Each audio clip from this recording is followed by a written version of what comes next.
নবী সাল্লাল্লাহু আলাইহি ওয়াসাল্লামের এমন অনেক হাদিস রয়েছে, এমনকি পবিত্র কোরআনেও উল্লেখ করা হয়েছে ঠিক একই হাদিসের কথা। অর্থাৎ আল্লাহ সুবহানাহু তাআলা বলেছেন, আমার নবী করিম সাল্লাল্লাহু আলাইহি ওয়াসাল্লামও অনেকবার বলেছেন। কিন্তু কি বলেছেন? বলেছেন, প্রিয় দর্শক ও শ্রোতা মণ্ডলী, আশা করি মনোযোগ দিয়ে ভিডিওটি দেখবেন, কারণ এই ভিডিওটি আপনার জীবন বদলে দিতেও পারে। যেমন ধরেন, আমাদের চারপাশে অনেক ছেলেমেয়েরা রয়েছে। বর্তমানে অনেক ছেলেমেয়েরা, বেশিরভাগ ছেলেমেয়েরা তাদের বাবা মাকে সম্মান করে না, শ্রদ্ধা করে না। তারা তাদের বাবা মার মুখের উপর কথা বলে থাকে।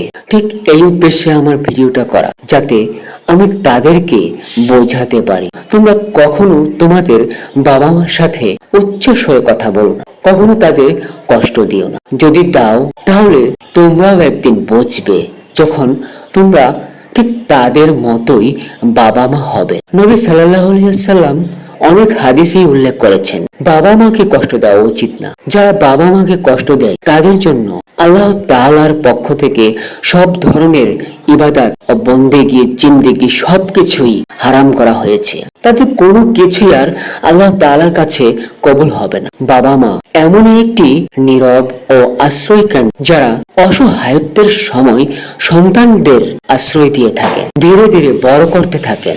কিন্তু ঠিক সেই মুহূর্তে সন্তান যখন শিশু বা কোলে থাকে, যখন আমরা কোলে থাকি বা আমরা শিশু, ঠিক তখন যদি আমাদের বাবা মারা আমাদের ত্যাগ করত, তাহলে আমরা কি এখন এতটুকু বড় হতে পারতাম? অবশ্যই না। তাহলে আমি এই পৃথিবীর প্রত্যেকটি সন্তানকে বলবো, প্রত্যেকটি ছেলে মেয়েকে বলবো, বর্তমান ছেলে মেয়েদের বলবো, তোমরা কখনোই তোমাদের বাবা মাকে বিন্দু মাত্র কষ্ট দেবে না, তাদের বিন্দু মাত্র আঘাত দেবে না। কারণ তোমাদের বাবা মা তোমাদের জীবনের প্রত্যেকটি ধাপের এক একটি বিরাট উৎস। তোমাদের জীবনের সর্বোত্তম সাফল্য একমাত্র তোমাদের বাবা মা। যদি তোমরা তোমাদের বাবা মাকে শ্রদ্ধা করো, সম্মান করো, তাদের সকল ধরনের অসুবিধায় সহযোগিতা করো, তাদের সকল কাজে সবসময় সহযোগিতা করো, তাহলে তোমাদের জীবনে উন্নতি সম্ভব।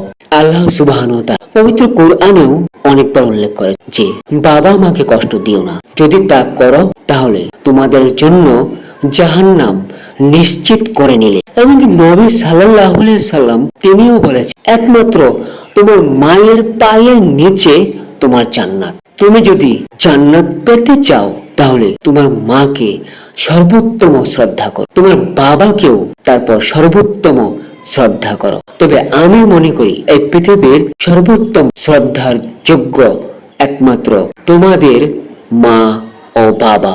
তোমরা তোমাদের বাবা মাকে তোমাদের অন্যান্য গুরুজন, অন্যান্য বড় ব্যক্তিগণ, অন্যান্য সকল শিক্ষকদের চেয়েও সবচেয়ে বেশি শ্রদ্ধা করবে বলে আমি আশা রাখছি। তোমাদের উদ্দেশ্যে আমি বলছি, বিশেষ করে গোটা পৃথিবীর ছেলে মেয়েদের উদ্দেশ্যে করে আমি বলছি, তোমরা তোমার বাবা মাকে অবশ্যই সব থেকে বেশি শ্রদ্ধা ও সম্মান জানাবে, কারণ তোমাদের বাবা মাই তোমাদের সর্বোত্তম শক্তি ও সফলতার চাবিকাঠি।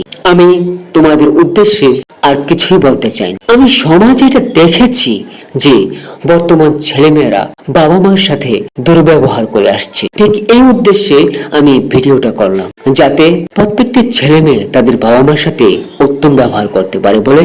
আল্লাহ হাফেজ।